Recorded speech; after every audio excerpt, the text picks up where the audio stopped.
Okay, so let's look at the puck. The puck is a game object. It's drawn on the screen, so it implements the sprite interface. The puck has x position, y position, a radius, a velocity in the x direction, and a velocity in the y direction. It has a color, and the puck knows if the game is over. It's got a Boolean variable for game over. I've created a variable that I call difficulty, and I've set it to 3. It controls the speed of the puck. So if this is a bigger number, the puck will go faster, meaning the game is harder. If it's a smaller number, then the puck will go slower. It's an easier game. So when we create the puck, we start game over is equal to false. We set the color of the puck. We set the radius of the puck to be 10 pixels. We set the x-coordinate to be the width divided by 2 plus a little bit of a random amount.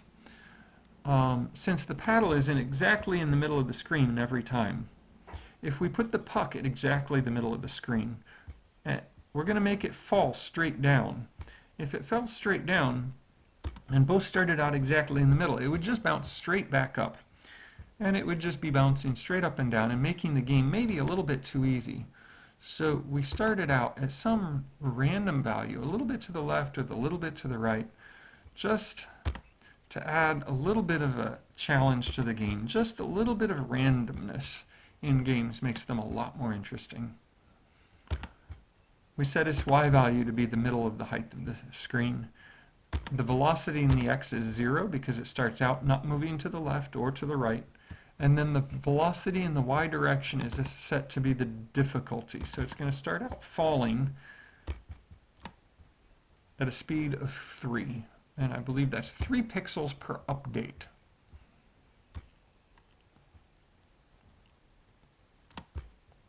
So when we update the puck, if the game is over, don't do anything. So the puck doesn't move when the game is over. If the game is not over, then go ahead and update its x position based on its x velocity and its y position based on its y velocity. Then if x is less than r, so we could have said if x minus r, the left edge of the puck, is less than 0. Okay, so essentially this says if the puck is touching the left edge of the screen and its velocity is negative, make it bounce. This is what makes it bounce off of the left wall. If x is greater than the game width minus r, so if the right edge of the puck is touching the right side of the screen and the velocity is positive, then flip its x velocity. This makes it bounce off of the right edge of the screen. If the y value is less than the radius, this is at the top edge of the screen, and the y velocity is negative, if it's up at the top and still moving up, then make it start going down. So that's what makes it bounce off the top edge of the screen. If y is bigger than the game height minus the radius, and Vy is greater than 0. If it's at the bottom edge of the screen and still moving down, then game over equals true. It doesn't bounce off the bottom of the screen. It sets the game over to true. So the game ends when the puck gets to the bottom of the screen. That's if the paddle didn't hit it.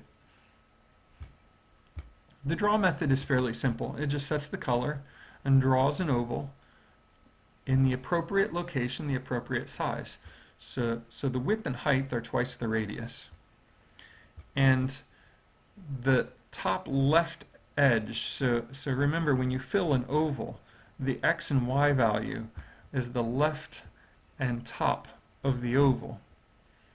And since x and y store the center of our puck, we're going to say x minus the radius to give us the left edge, and y minus the radius to give us the top edge. And since everything is stored as doubles, we have to cast them to ints before we draw them. Is dead is false because a puck never dies. Do hit. So we have to implement do hit because it's a sprite. But we really only have one puck in our game. And so a puck will never really hit another puck. We didn't bother to implement this. It would be interesting to modify this game and have multiple pucks and try to make them bounce off of each other. So this might, in an expansion of our game, make some sense to implement. But for now, we've only got one puck, and so we don't bother to implement the do-hit method of a puck. Get X, get Y, and get R are methods used by the brick and by the paddle to find out the location and size of the puck when it needs to calculate whether or not it has hit the puck or not. And you remember overloading, the discussion in the video at the very beginning of this assignment where I talked about overloading and overriding? All of these are overrides. So when you extend a class, you can override a method of the class. I didn't actually override any methods of the array list. I just wanted all the array list methods to behave in the normal way. I just wanted to add a few. But you can also overload methods. You can have several different methods with the same name, same return value, and different parameters. Okay? So puck has two different bounce methods.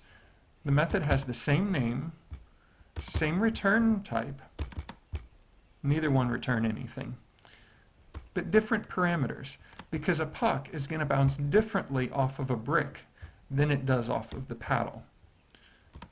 When it bounces off of the brick, it doesn't matter what part of the brick it hit. It knows whether it hit a horizontal or vertical edge. Did it hit the bottom or did it hit the side? Did it hit the top or the other side? But it doesn't know which part of the bottom, or it doesn't care which part of the bottom of the brick.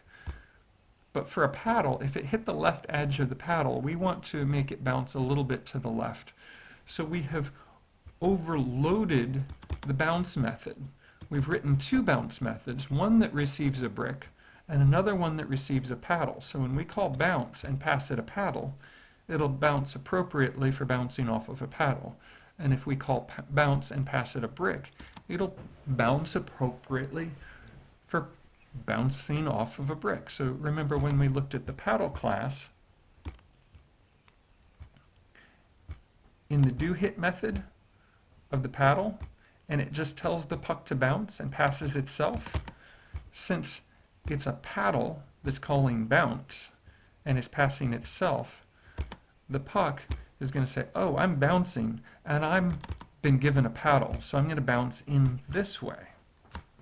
So this is overloading and not overriding. When we implement the methods of an interface, that's an override. Okay?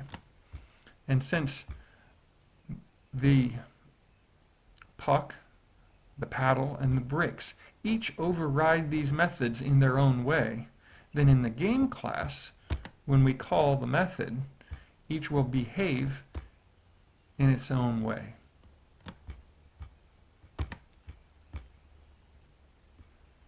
So how does the puck bounce?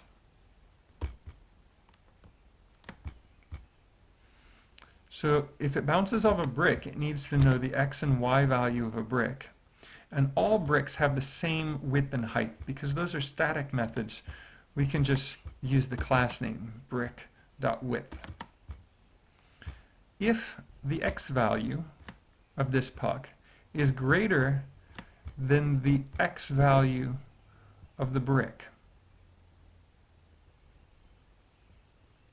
and the x value of the puck is less than the x value of the brick plus its width.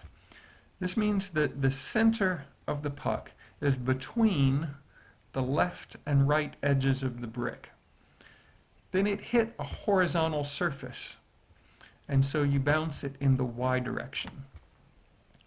But if the y value is between the top and bottom edge of the brick, it must have hit the horizontal side. It hit it from the side, so bounce it in the x direction.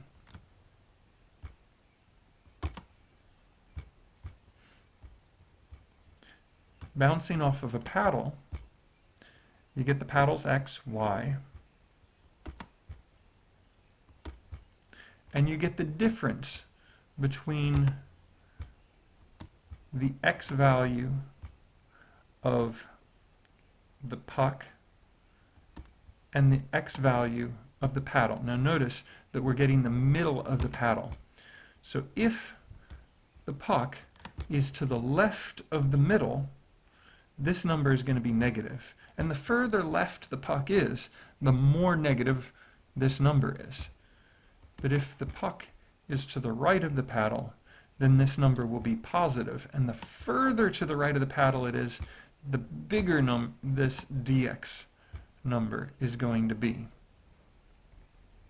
Now if the velocity in the y is greater than 0, this means if the puck is moving downward, then make it move up.